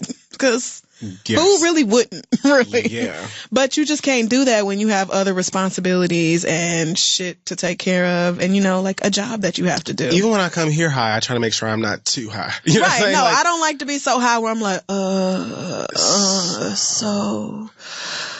Beyonce. Right.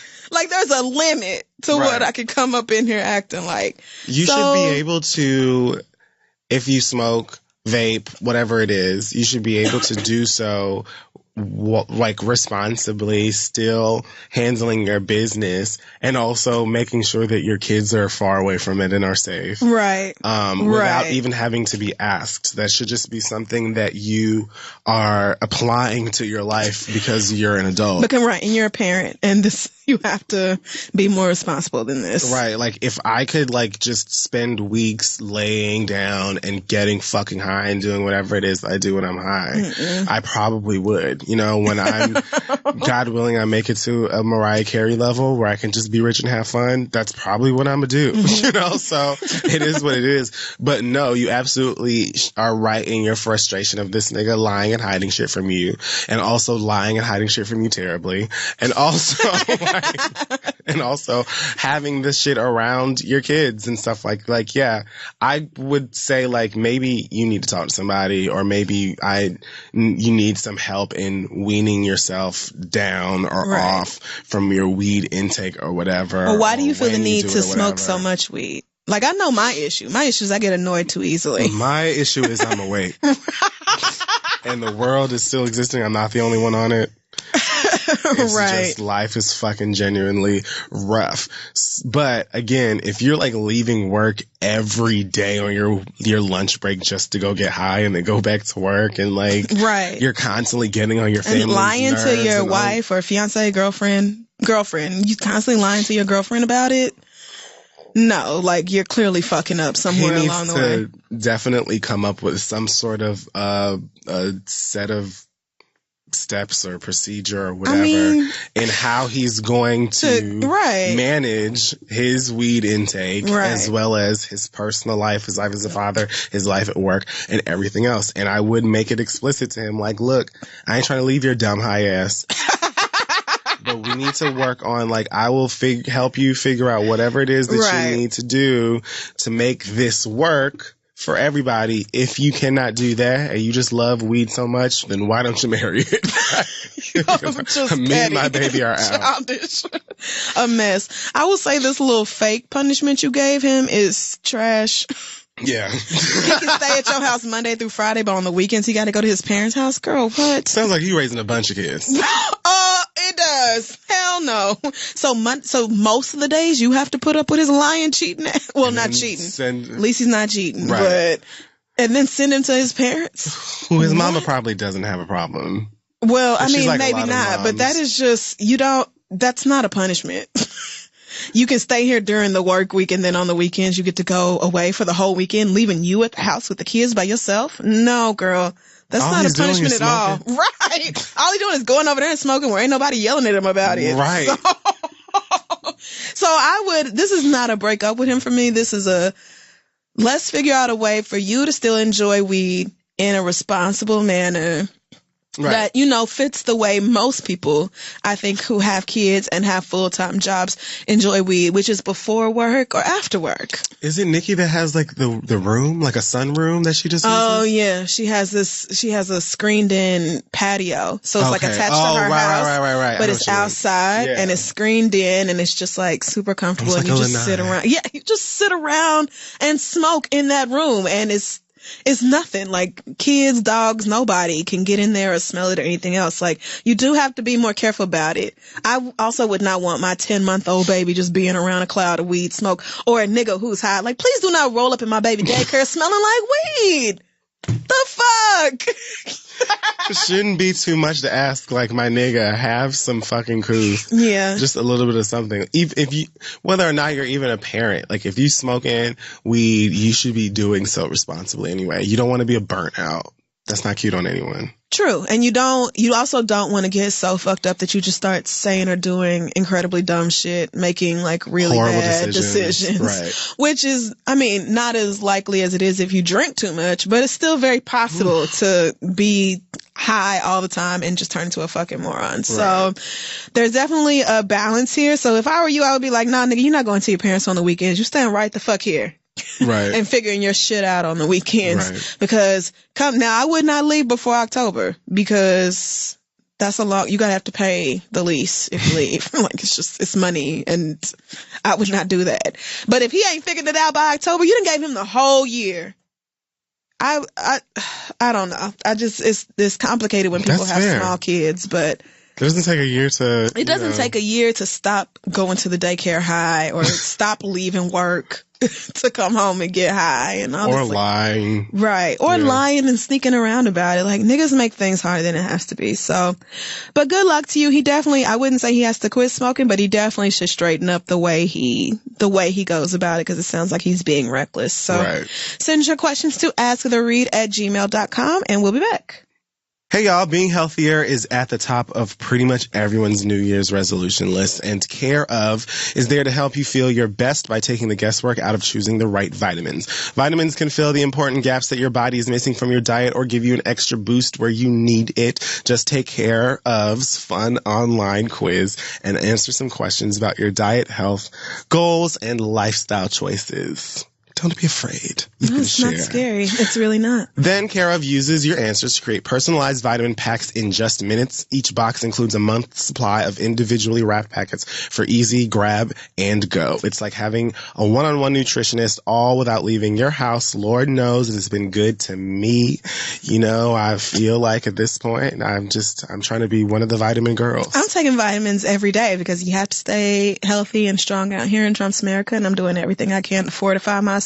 That's right. So if you would like to take 50% off your first month of personalized Care of vitamins, visit takecareof.com and enter READ at checkout. That's takecareof.com. Offer code READ for 50% off your first month of personalized vitamins. Let them know that we sent you. And let's move on. Today's sponsor is also Talkspace, the online therapy company that lets you message a licensed therapist from anywhere at any time. Also something that could be great for Trump's America today. It's like we're just giving you a care package, honestly. Everything you need. So, if you cannot imagine fitting another appointment, or if you've got, tired of taking your behind all the way across town to go see somebody, Talkspace Therapy is as easy as sending your therapist a message. No commutes, no leaving the office, and absolutely no judgment. Every Talkspace therapist is fully licensed and goes through a rigorous screening process in addition to thousands of hours of supervised professional training, unlike Homeboy with a fake doctor practice that just got locked up. Oh my God. I can't believe that is still no. Talkspace has real certified professionals. That's right. To assist you. So to match with your perfect therapist for a fraction of the price of traditional therapy, go to Talkspace.com/read and use the code READ to get $30 off your first month and show your support for the show. That's Talkspace.com/READ and code READ to get $30 off your first month. Talkspace is therapy for how we live today. Check them out and let's finish the show. Okay, so we're back, and it is now time for the read. And I think I know what yours is. So there's a rapper named Nipsey Hussle. Nipsey Hussle's greatest achievement is having a baby with Lauren London. Yes, I figured that out. So at some point he posted the following, he posted a photo. I don't even know what event this is, but it looks like some sort of black tie affair for young black boys, lots of black boys of all ages, and I guess their mentors, so on and so forth. He posted the photograph with a caption that says, "Demonstration speaks louder than conversation. They gonna feed us every image of our men and boys, but this one. No hyperviolent, no homosexual, no abandoners. Just strong black men and young men. Respect to my big homie at Big U1 for leading with love and intelligence. God is with us. Who can go against us?"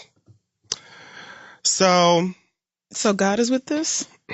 Not mine. But, no, not mine either. A follower responded with a comment that said, "You had it right till you had it wrong." Yeah, you had it right till you had it wrong. I like that.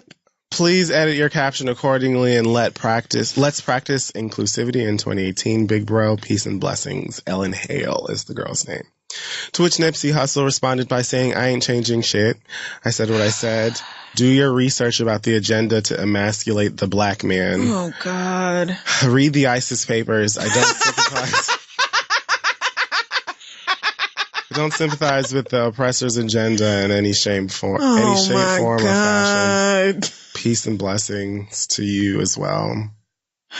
I haven't heard whether or not Nipsey Hussle will be at the Dr. Umar Johnson rally. That's what it sounds like, don't but it? It seems like he should be. Sounds like Umar Johnson or Tariq Nasheed, somebody like that, is going to be right up his just dumbass alley.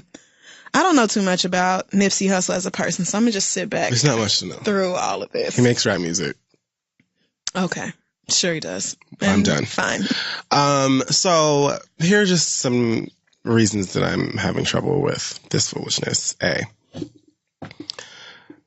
don't even know where to start, to be honest with you. But first, I will say that, first of all, you don't know if none of the people in this photograph are homosexual or will discover that they are homosexual at a certain age or what have you, because how could you possibly tell? Yeah. It is a photograph. Why are we being lumped in with hyperviolent people and abandoners? This, Mike. Niggas, man. We just be minding our own business. Like, and you just stuck gay in there. Minding our business. And out of nowhere, here we gotta come again and defend ourselves as the gays. Against our own people. So, the most frustrating part about this whole shit to me is how many of you weird, brainwashed, dumbass niggas who think you're doing the right thing, talking about how you agree and he's preaching and he's saying the right thing. All y'all can hold hands, find the nearest cliff and leap. Like, if you are listening to this, find a ditch and get a blanket and just make that your home. I don't understand why we always have to, like, deal with this type of bullshit and this, like, fucking ignorance all of the fucking time. What is this whole fuckery about? Like, the black man needing to be represented this kind of way. Nipsey Hussle, as far as I know, you know what? I won't even say that. What I was going to say is that Nipsey Hussle does little to nothing to, you know, represent the image of the black man and whatever the fuck it is. But again, not a huge fan, so I won't get to assuming. Okay. What I will say is that I can tell, I mean, there are way more y'all representing black men in modern media than there are of us. Period. That's just first. Period. And y'all can, like, talk about killing each other. Y'all can talk about, you know, drinking codeine till you die. Yeah. Y'all can talk about how women are garbage and ain't shit in their property. Y'all All can literally be rapists. Y'all can literally, like, attack and harass and beat women and still be supported. That's cool. Let one of these niggas put a wig on their head. And now all of a sudden we have to discuss the representation of the black man. Also, while I'm doing this, I can say a hearty fuck you to, what is this girl's name? Dana Chanel? Whatever that dumbass's name was who said... just the first time I've heard of her was today or yesterday. But she posted some press release on Instagram with a photo of Blame It on Quay and some other like Instagram dudes who like impersonate women and tell jokes and do that whole thing. This is what her caption says. Well, I'll get crucified. Oh, first of all, the photos above them, it says black men leave this bullshit in 2017. It's embarrassing. And then them in these wigs. Well, I'll get crucified, but as an Afro-Latina, I truly believe it's a poor and degrading representation of the power of a black man's talent, who I am, my family, and my kids will become. What? Thank you. You are actors with no apostrophe. Well, no, he didn't need one. I'm sorry. I just read you for no reason there. You are actors capable of being the next Denzel, the next Michael B. Jordan. You are capable of taking your talents beyond social media. This is not cool. Propaganda at its best, destroying and feminizing the black man's image. You needed one there, though, girl. This is the... Where's your apostrophe now, bitch? Where's your apostrophe now? This is the sucking place. Really? LOL, and it's disheartening so many people support and encourage them to act like females when they are saying that this is how they see us as women and think it's funny. Now, I could go into a long tirade of all of the successful black male comedians that have put on wigs and told jokes. Right. Like, I could do that. There's plenty. But I won't even. Again, I will simply discuss how annoying and frustrating it is to me to have to hear every time, like, y'all want for niggas to be these, like, weird fucking Conan the Barbarian ass warrior niggas that don't show one shred of, like, emotion or softness or, like, compassion in any kind of way. But when them niggas don't open up to you or can't have a conversation with your dumb asses or whatever, and you just want this nigga to love you or show you some emotion, then you heartbroken. Now you in tears. Emailing us. Why he don't love me? He don't love me. He won't be nice to me because he is following the idea of what the black man's image is supposed to be. Right. This is why so many of you niggas are laid up with a DL nigga right now who doesn't even know what the fuck that shit means. What it like is like battling with himself every fucking day over that motherfucking shit because he doesn't want to desecrate the black man's image. You niggas can drink lean, you can act, you can play sports and cheat on your wives every day to the point where they literally be on VH1 talking about, well, as long as I don't find out, I don't see what the problem is. Black men can do whatever the black ass hell that they motherfucking want, but be gay. Yeah. Leave us alone, bitch. Like, I don't even... So, Nipsey Hussle and his sentiment can fuck off. Like... Right. Just... Like, black gay men are gonna fucking exist. Black trans women are gonna exist. And they may have been assigned male at birth, but they're not fucking men. Right. So having to all of the time hear you bitches talking about, that's a man, that's a man, that's a man. But then you on the motherfucking Breakfast Club talking about, you should tell me this and you should be forthcoming to me about this or whatever, because you just make it super easy to live my motherfucking life. All of that, I don't even care. Shut your mouth. Read your damn magazine, girl. I saw, as the conversation of this bullshit was taking place on Twitter, first let me say that my Twitter experience today is 3 things. Retweeting funny shit, or shit that's funny to me. Okay. Retweeting shit that is interesting to me. And then watching y'all argue with each other. I am not doing it. I'm not doing it. So I saw some dumbass. Also, like, I looked at her page too, and she happened to be from fucking Miami, Florida. So thanks for that, as if we're not dealing with the most already. And apparently, Jocelyn just got a show called Jocelyn Takes Miami. So we're just having the greatest year ever. Why not just put her on Love and Hip Hop Miami? Why does she need a show? Who gives a fuck about Jocelyn Hernandez? All right. Sorry. Let me not interrupt. Bonnie Bella, hopefully. Oh, yeah, Bonnie Bella. Anyhow. What a name. One of these idiots said something like, can you disagree with homosexuality but still have respect for homosexual individuals? Yeah. And I know that we have discussed this on the show before, but I would simply like to reiterate, as I saw someone tweet, I'm sorry I don't remember your handle, but somebody said, you cannot disagree with someone's sexuality. The word you're looking for is disapprove. Right. And disapproving with who somebody is, that makes you a bigot. That means you do not respect me. You cannot Like, disapprove of me as a person and be like, but I still have respect for you as a human being. Bitch, no, you don't.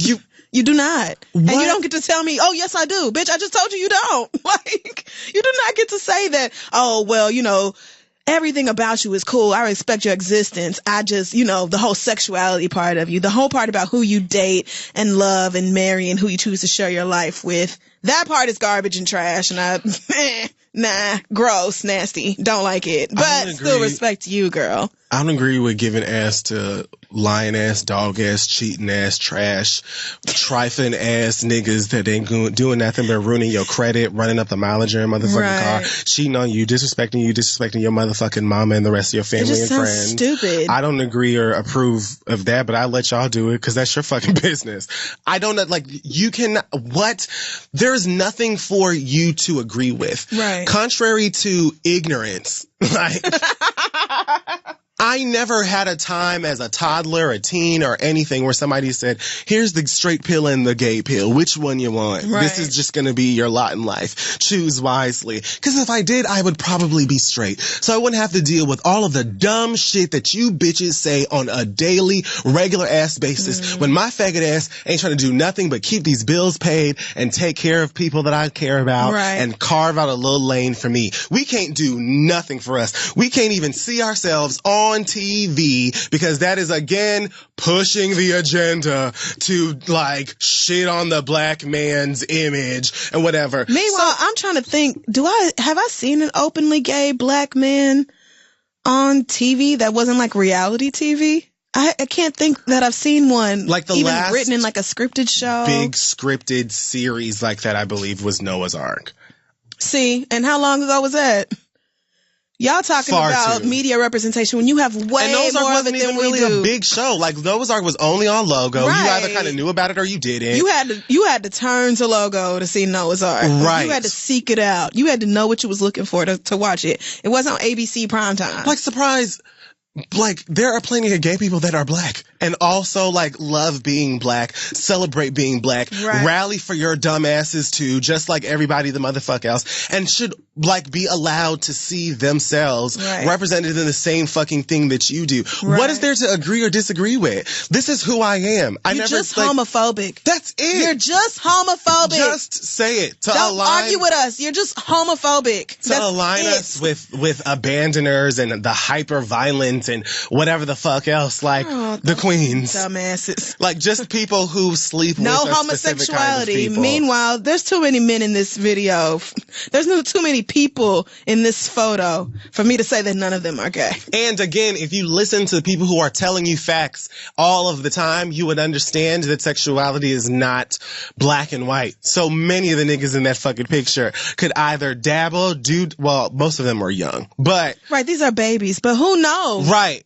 There's them seeing a gay person on TV or in a show or on their block or whatever isn't going to decide whether they're gay or straight or masculine or feminine or whatever. Like, they're going to be who God decided for them to be when they get to that stage of their lives. Right. So again, gay people having representation or being out living their lives and trying to be fucking happy has nothing to do with the black man's image. Further fucking more.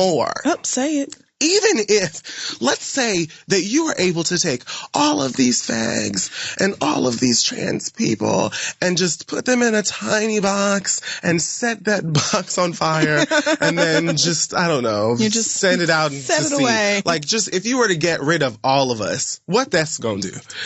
Do you think that, like, the oppressor is then going to be like, you know what? Now I get it. I'm so sorry for this racist shit that we have been doing to y'all for hundreds of fucking years. It was just that gay shit. Like, now that all those fags aren't around, I totally see where we fucked out. Here are your rights. Like, why? If you get rid of gay black men and women, you're going to get rid of probably 70% of the movement. Just right there. Because you know who's not out there marching for us in overwhelming majorities? Cis straight black men. Y'all love to sit up at the top of the Negro food chain and then talk about how the rest of us are garbage and trash in one way or another. And that's why I'm just like, if you truly believe that you can be supportive of Black Lives Matter or the movement to end police equality, but then also not ride for LGBTQ black people, you simply cannot. It doesn't work like that. We are part of the community also, and you have to extend the same love to us that you extend to yourselves. You have to extend the same love to us that you extend to each other. And when you don't, by saying this type of ignorant shit, or when you don't, by saying, oh, well, you know, no homosexuals, when what you really mean is nobody flamboyant, nobody dressed in a feminine way that you don't approve of. Because half these kids could be gay, but you don't know it because all you looking for is wigs and dresses or leggings or heels or whatever the fuck else. Thank you. When you say ignorant shit like that, what you're saying to the rest of us is, okay, so let me know. Now I know who I need to not ride for. Like, all that's saying to me is, well, why should I show up for you niggas every single time when y'all take each opportunity to shit on me and my existence? Why should I do that? I'll wait. What? What's my incentive to take care of somebody who feels like I'm a disgrace to the community? Child. Many of these people, like you said, doing more work than your motherfucking ass. All the hard work, the real work. And that's just in the black bubble. Right. Like, cause I still gotta deal with being in the fag bubble. Right. It's that whole intersectionality thing. The more marginalized identities you have, the more likely you are, I think, to not be a fucking dumbass about shit like this. Shut up. Because you're able to look at it, straight, cis, black men, all that they have going against them is that blackness, and I think it pisses them off. Because if they were white, everything would be Gucci.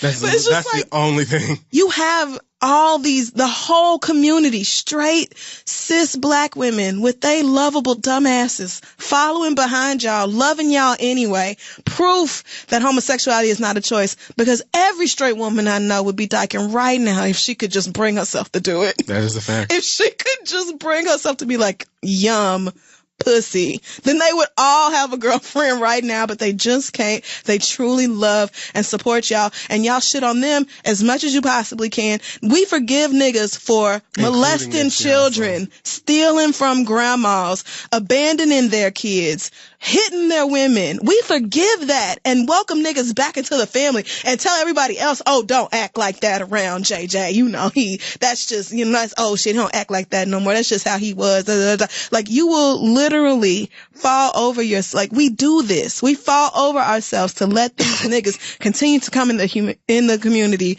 and shit on the rest of us. And all we ever do is support and lift y'all's black asses up. Why? Furthermore, I would just like to say that I will be continuing to do the work that I feel I need to be doing and saying the things I need to be saying. And honestly, fuck how you feel, truly. Like, amen. I just gave the IRS 5 figures yesterday. Money that they don't deserve, and the money that I could have done a lot more with than they probably will. I don't give a fuck what you think about me, who I'm fucking, who's fucking me, or anything else that's going on in the privacy of my own quarters, my tax or is too unless high. I want to do it in public. But, bitch, I don't give a fuck. You can't even get your nigga to take a Christmas tree down, bitch. Talking to me about what you agree with and don't agree with. Shut up. And I'm done. I'm finished. Amen. God, that pissed me off so bad. So just throw gays in with the middle of, like, oh, right in the middle. And homosexuals is and 2 other words. shitheads, and then no homosexual. Just, you could just not be stank towards us. You could just not. But I guess that's too much like right. You could just not even have said homosexuals at all. So speaking of other really bad decisions, H&M. Bring it on. Let's do it. I knew it. This was pretty much impossible to avoid because, I mean, it just got everywhere. And then, of course, niggas started photoshopping different designs and all this. But anyway. That got a lot of hands. If you do not know the backstory, on their UK site, H&M had some merch. Retail items listed for children, and in one of these pictures is a little black boy, very adorable, wearing a green hoodie that says "Coolest monkey in the jungle." Fucking dumbasses. Now, this is not the first time H&M has said or done something stupid or racially insensitive. You could probably Google any of your favorite major retailers, to be honest, and find something problematic about each and every last one of them. Like, there's no ethical choices in capitalism. We get it. But H&M is the second largest retailer in the world, not in America. Like, this is not even just an America thing or a UK me off guard thing. Every time. Like, that cheap shit is sold across the globe. Yeah, it is. So for a company like H&M to make a mistake like this is not like, you know, somebody on Etsy making a mistake like this. It's stinking terrible, but more importantly, it should have never gotten to the point of being put on the website, because somebody at this multi-billion-dollar corporation should have said, wait a minute, maybe what we ought not do is stick a young black child in a piece of clothing that implies he's a monkey. Like, you're not going to tell me that just because it was in the UK or whatever else, that means that you didn't understand the history behind it, or you mean to tell me that there's not a single executive or ad person who was working at H&M? Nobody has ever heard of the stereotype of black people being called monkeys or big. Like, it's not, you cannot claim ignorance on this. You can't. And ignorance would be the only acceptable excuse, but it's H&M. And you cannot tell me that they did not know better. Especially since that is not even simply like an American form of racism. Like, that is global as well. They do that shit globally compares to monkeys. Yes, exactly. So you cannot say, oh, well, it's the UK. We didn't know no better. Like, the UK didn't invent racism. Bitch, please. Thank you. That does not fucking work. Thank you. I don't care if his mama didn't see no big deal about it or whatever else. That pissed me off too, but I guess I'm not surprised. Well, right. I'm not surprised. You're going to always find one to be like, oh, I don't see the big deal. And I mean, even if you don't see the big deal, I don't understand how you can't say, all right, H&M, as big of a company as this is, should have never gotten to this point in the first place. Because they're way bigger than whatever check you got for your son taking that picture. Right. So yes, you can allow them to take some accountability and shut your ass up. But to make this whole thing worse, so of course, you know, all these celebrities start talking, speaking up. The Weeknd was like, oh, I'm never working with them again. Somebody named G-Eazy said he's canceling his shit. Diddy is posting photoshopped hoodies of this little boy. Niggas done turned it into crowns and all. I've seen him with like 30 gold chains on. Why do we have to do this every time? But probably the worst redesign is the one done by one Miss Rachel Dolezal. Bitch. Let me tell you, I am so tired of her. So she called it a protest hoodie. Shut up. And she changed the caption to say "Coolest Prince in the Hood." Like, what? That's almost worse. And then people in her comments like, I don't know about this. Like, maybe this is kind of racist also, and like maybe you ought not be doing this because you are not black. Like, let's get back to Rachel Dolezal is not black. I feel like she's still on Instagram as if we don't know that. Right. Like, bitch, that transracial's not a thing. I broke it down a million times and totally and completely in depth, and how you cannot do that. Your race isn't going to blow over. You simply are white, and so it is what it is. But then she changed it to "Coolest Prince in the World." Then the caption says, you know, first I did a design response that said "Coolest Monkey" or "Coolest Prince in the Hood" because it's a hooded sweatshirt, you know, / neighborhood. But people didn't like it, so I changed it to "Coolest Prince in the World." If you want one of the updated ones, go to the link in the bio, talking about how this situation was close to her heart because her son was called a monkey in the 2nd grade. Now, that may be true. Her son is black. Her son is black, so that may be true. But because it came from Rachel Dolezal, I'm looking at it like, but is it true? Right, you're a liar. You're a liar. A documented liar. And you didn't lie about little shit. You lied about, like, attacks on your family and people leaving, like, you know, pipe bombs or whatever. Right, all kinds of wild shit. You played with the U.S. Postal Service with your lies to the point where they had to be like, somebody placed this inside her mailbox because it has no stamp on it. And really, I don't know how you were that dumb to think that you could plant sent something in on mailbags. Like, bitch, every piece of mail gets that stamp on it from when the post office receives it. Every single piece of mail. What the fuck is wrong with her? So the mail carrier did not put that in your box, sis. Somebody with a key did. But anyway. So I don't really believe, well, even though it's possible, I can't say that I really believed it anyway. But then she said, all proceeds from sales on my website go directly to providing for the 3 coolest princes in the household, my 3 black sons. No, just in case anybody was wondering. Did it? I just cannot with Rachel. You know what? I'll almost give you a point. At least you ain't lie like that At other least white you didn't woman. lie.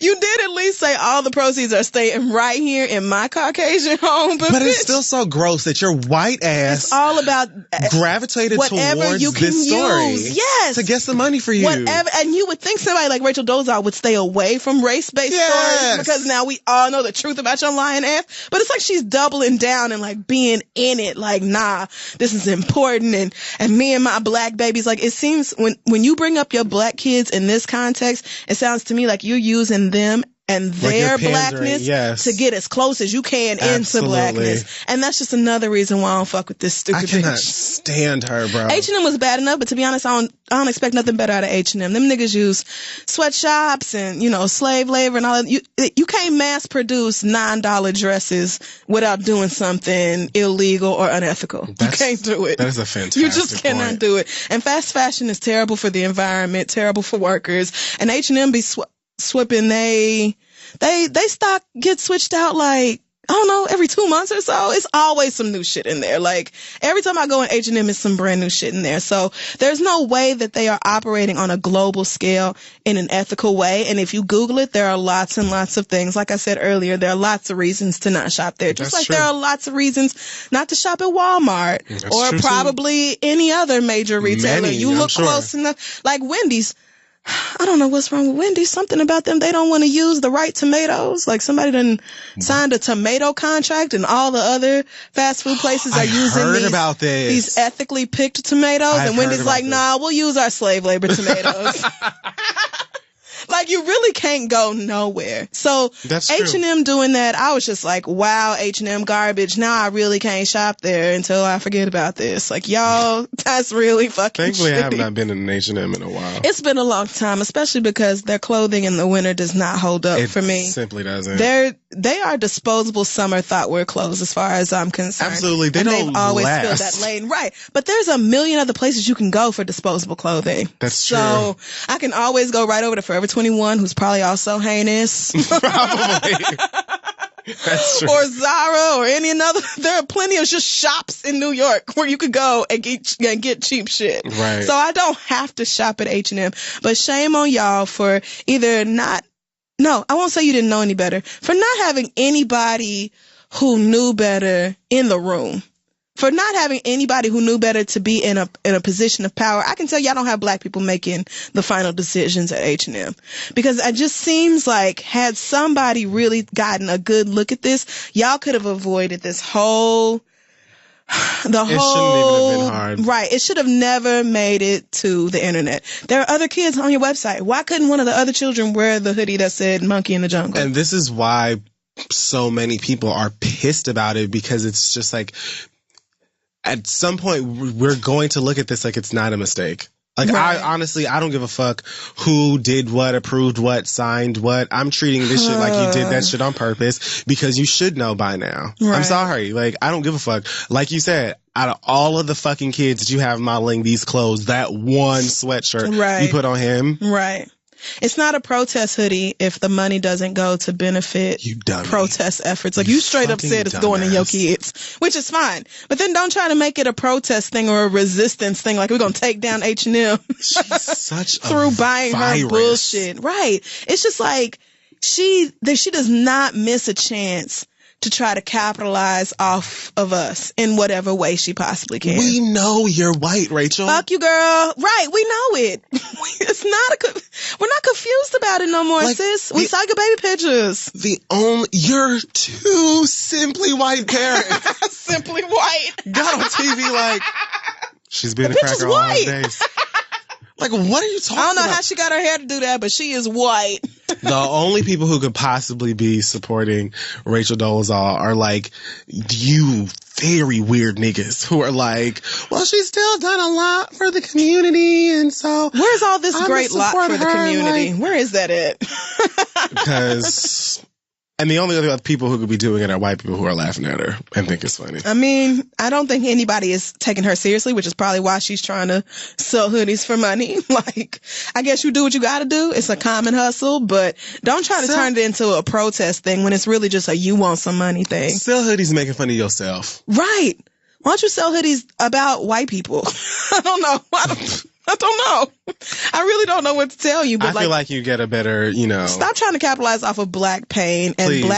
black people's shit that we go through. Like, you have half black children. Focus on that. Focus on raising them to stay away from women like you. So fuck H&M and fuck Rachel Dolezal. And when I saw the story, I was like, this can't get worse. And then I saw Rachel Dolezal's Instagram and I was like, oh, look at that.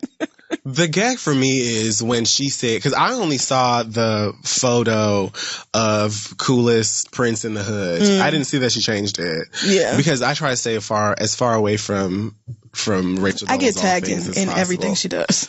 But for me is, I posted the Princess in the Hood, whatever hoodie, and people didn't like that, so I changed it to, you changed it? You mean you just didn't not do it? Oh, I just called the designer and asked them to change it. What? I wish that she would just fuck off. Yeah, fuck off. For like ever. That's really life. It. I just don't want nothing else to do with her. Oh my goodness. Did you see LeVar Ball? Yes. LeVar Ball cussing LiAngelo out for stealing in China. I did. If y'all haven't watched that, go, I don't know if you can find that show on demand or just find the clip somewhere, but you have to find this scene where LeVar Ball is trying to talk to LiAngelo's dumb ass about why he got arrested, and he just sitting there looking at his feet, mumbling and shit like, you're in international trouble, young nigga. Get your fucking life together. I don't know why I just thought about that in the context of Rachel Dolezal. LeVar Ball is probably a better parent than Rachel Dolezal is. You know what? Probably so. That scene really made me like, okay, LeVar Ball is like my uncle. It's like, maybe you look very similar. Like, I'm starting to maybe understand you a little bit more. Okay, I have keeping to watch my this. distance, but you have to watch it. So, but yeah, I'm done. Fuck the both of them. I'm finished. All right. Well, that just about wraps up another episode of The Read. Yeah, make sure you follow us on all social at This Is The Read. Check out our website, thisistheread.com. You have any news this week? Alexandra wants us to discuss this nomination. What? Was it a text message? Yes. Oh, right. So we are nominated for a BET Social Award. Thank you, BET, for this social award nomination. People can vote from now to the 21st. The show airs on February 11th, hosted by Michael Blackson. The link to vote for The Read is on Instagram or on our Twitter account. And so, yes, that is a thing that's happening. That is really weird and exciting and fun. I just feel weird about being like, go vote for us. I don't know why. No, I literally just read Alex's text because I would have never. I just heard about this like this afternoon when a million people were tagging me in it and my friends are texting me like, we voted for you. I'm like, voted for me for Yeah, what? my friends hit me up, my Southern friends hit me up in the group chat last night like, I just voted for you. And I was like, bitch, for what? Right. I don't know what the fuck anybody. So I didn't know we were nominated for anything, much less best podcast at a social media show. So, but thank you. Yes, thank you to BET for that nomination, especially with your history in us. Yeah, I'm actually, frankly, a little surprised that any of y'all employees listen to us because I feel like we drag you guys and your productions fairly frequently. But with love, like heavenly. Yeah. No, definitely with love. No, not like, okay, maybe like like heavenly. So, but thank you anyway. Do we have any other news? We're trash. Go vote for somebody else, honestly. What are the other podcasts up there? Go vote for another round. Queens, another round. And Bodega Boys, Brilliant Idiots. Don't vote for Andrew Schultz. Andrew Schultz does not deserve a BET award. Who else? We'll never hear the end of it. Well, I'm not gonna go look it up, but yeah, I don't know. Just go vote for who you want.